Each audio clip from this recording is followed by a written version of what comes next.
Mesdames, Messieurs, nous allons passer à présent à l'invité du journal, mais ce sera juste après ceci.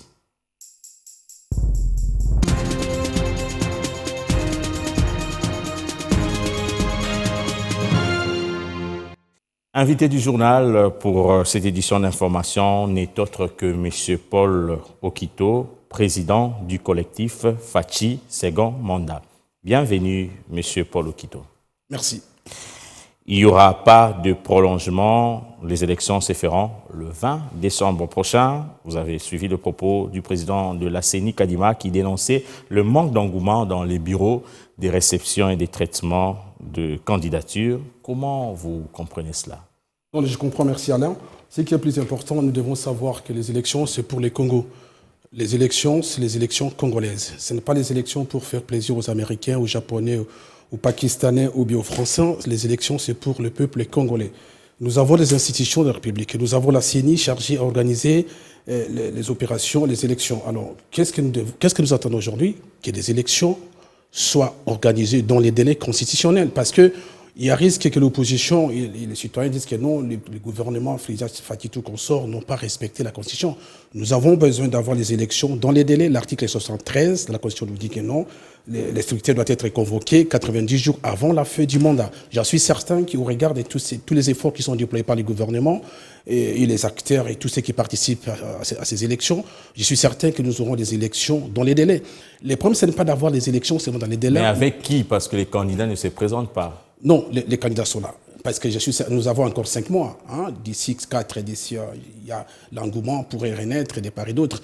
Pourquoi j'ai dit cela? Parce que nous avons l'impression aujourd'hui qu'il y a une partie de notre population, beaucoup plus les leaders d'opinion, qui cherchent à servir, à ouvrir des portes aux ennemis, à faire les jets des ennemis. Les ennemis de la RDC sont aux aguets, cherchent partout moyen comment effondrer la société. Donc faisons des élections à venir, une circonstance pour faire naître les institutions légitimes avec des dirigeants crédibles. L'opposition doit jouer son rôle en mobilisant les électeurs, les citoyens, parce que c'est un jeu démocratique. On ne peut pas diviser, les élections ne peuvent pas diviser les Congolaises et les Congolais. Il faut que nous soyons unis, parce que ce sont les élections en nous. Nous avons, tout à l'heure, là, vous venez de parler à l'est du pays, nous avons besoin des institutions efficaces, des dirigeants déterminés pour résoudre les défis congolais. Comment vous expliquez qu'un camp, celui de la majorité, soit prêt, se déclare prêt, tandis que l'autre, l'opposition, Bon, permettez-moi de vous dire que ils non, ne sont pas prêts. L'opposition congolaise est une opposition. Il y a les désoppositions. Il n'y a pas une opposition, il y a des oppositions. C'est une opposition fragmentée, avec des rivalités, des égos. Je suis certain que cette opposition n'est pas bien préparée. Croyez que non, il y a encore du temps. Et pourtant, l'aiguille tourne. Il nous reste bientôt 5 mois. Et l'opposition a peur d'aller aux urnes parce qu'elle n'a pas trouvé les recettes nécessaires à mobiliser les citoyens pour créer une alternance démocratique. Donc, elle doit savoir que les élections auront lieu dans les délais parce que le gouvernement Tshisekedi, c'était légaliste, c'était républicain, c'était nationaliste. Donc, il a tout intérêt à nous donner les élections dans les délais. Et nous en avons besoin parce qu'il faut renouveler la classe politique pour que nous soyons en mesure de transformer ces grands Congos.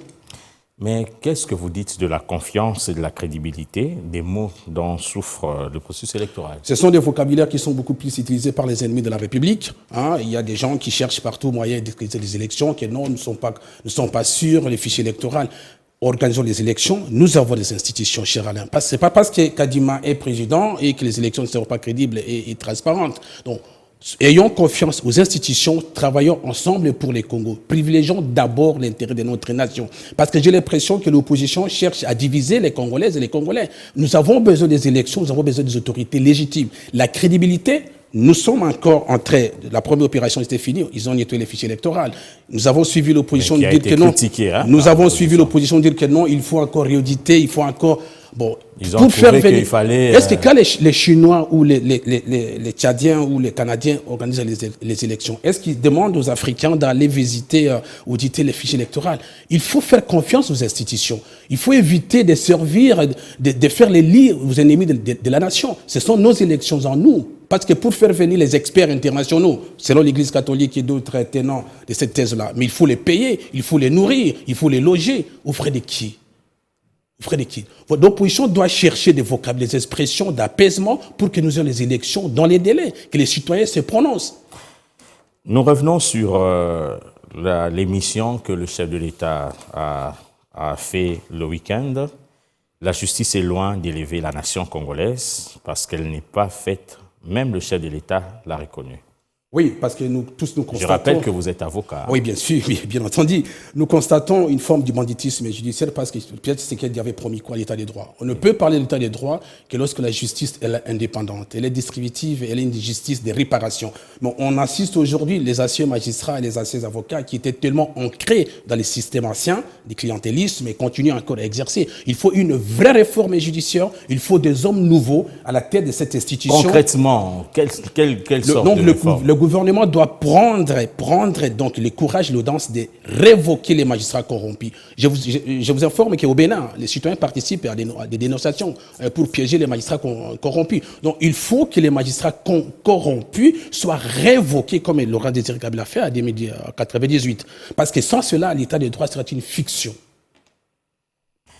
Que sera l'argument alors pour la réélection de Félix Tshisekedi? Je rappelle que vous êtes président du collectif Fachi Second Mandat. Oui, merci Alain. Je suis président du collectif Fachi Second Mandat. C'est un collectif qui a été créé en Occident, en France, pour regrouper les partisans de Félix Tshisekedi, notre président. Nous sommes en train d'échanger avec les amis, avec les électeurs, avec vous, les journalistes. C'est pas pour vous pousser à nous comprendre ou à admettre notre position, mais à vous faire comprendre la nécessité de donner un second mandat à notre président. Et quelle est cette nécessité alors? Mais parce que Tshisekedi, c'est un homme qui a une vision pour les Congos. Il a une vision claire pour les Congos. Malgré les obstacles naturels, les obstacles et les pesanteurs qu'il a trouvés sur le plan régional et sur le plan peut-être la communauté internationale, mais il se bat nuit et jour pour résoudre, pour donner, au moins concrétiser ce qu'il avait promis à son peuple congolais. Il a géré les pays que pendant 36 mois. Les 2 premières années, il était dans ces mariages-là, dans cette alliance-là des conflits. Il y avait des nominations. Mais bien sûr, aujourd'hui, nous en sommes certains qu'il comprend mieux les Congos. Il a le temps devant lui. Et les 5 ans, si nous donnons encore les 5 ans à Félix Tshisekedi, je suis certain que nous vous donnerons un Congo meilleur que le Congo que nous avons aujourd'hui ou que nous avons hérité de M. Kabila. Monsieur Paul Okito, président du collectif Fachi Second Mandat, c'était là votre dernier mot. Oui, merci. C'est que moi je demande que la démocratie soit une démocratie d'apaisement. Que les élections, c'est les élections pour les Congolaises et les Congolais. Qu'on soit en mesure d'être fiers que nous organisons nos élections en nous pour élire nos dirigeants en nous et non pas pour faire cadeau à l'Occident. Parce que quand la France organise les élections, les Français ne viennent pas demander les avis des Africains, moins encore des Congolais. Merci. Merci, monsieur Paul Okito, d'avoir répondu à notre invitation. Mesdames, messieurs, c'était là l'invité du journal.